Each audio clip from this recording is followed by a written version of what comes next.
Hello students.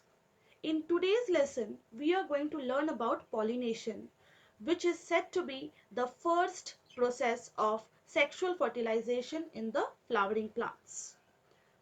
Now, what is pollination?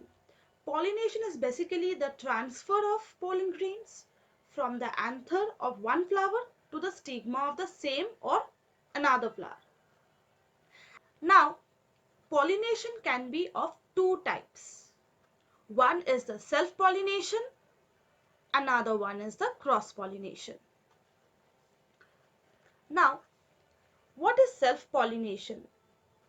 Self-pollination means when the pollen grain is transferred from the anther of a flower to the stigma of the same flower, then it is said to be self-pollination. That is why it is self.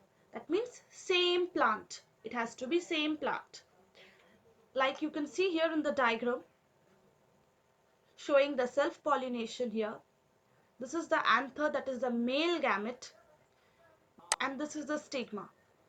So the whole thing here is occurring within the same plant. So that is why it is said to be self-pollination.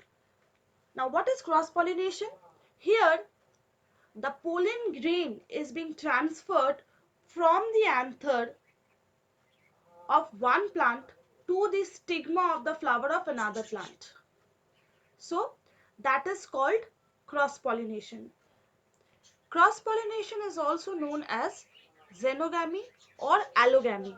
This migration of pollen grain from one flower to the stigma of different flower, this is carried out with the help of some external agencies. We are going to learn about those external agencies in the next slide. What are the agencies? The first one is the anemophily. It is a type of pollination where the pollinating agent is wind, and the flower from where the pollen grains are being carried are known as anemophilous flowers. Okay, these flowers are basically small and inconspicuous, and they are very light in nature. As you can see here in the diagram, they are very loosely attached and they are very light so that they can be carried easily by the wind. They are non-sticky as well, and this is found very commonly in maize, in date palm, in coconut palm, okay, where it favors wind pollination. Next is hydrophily.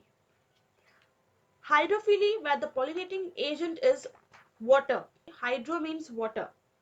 Okay, so here pollination takes place below the surface of the water, and here the flowers are very small and inconspicuous to other agents. They do not have any fragrance and their petals are not brightly colored.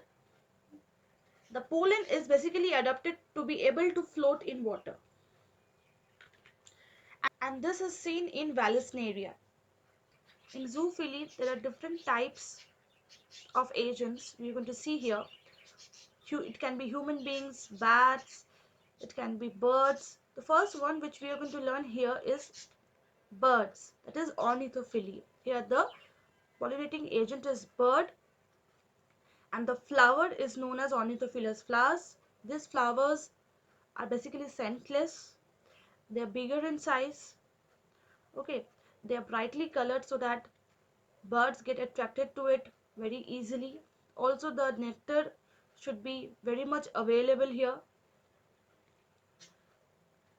and the pollen here, the characteristics of pollen here is very sticky so that it can adhere to the body of the bird.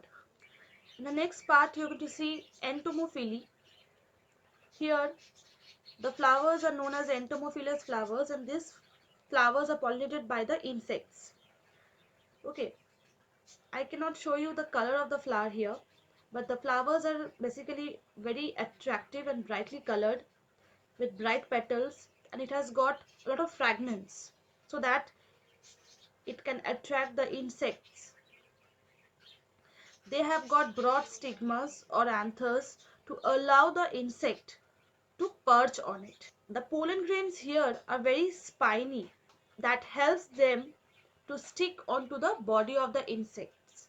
Okay, as a result, the pollen grains can be carried by the insects. Next is chiroptery.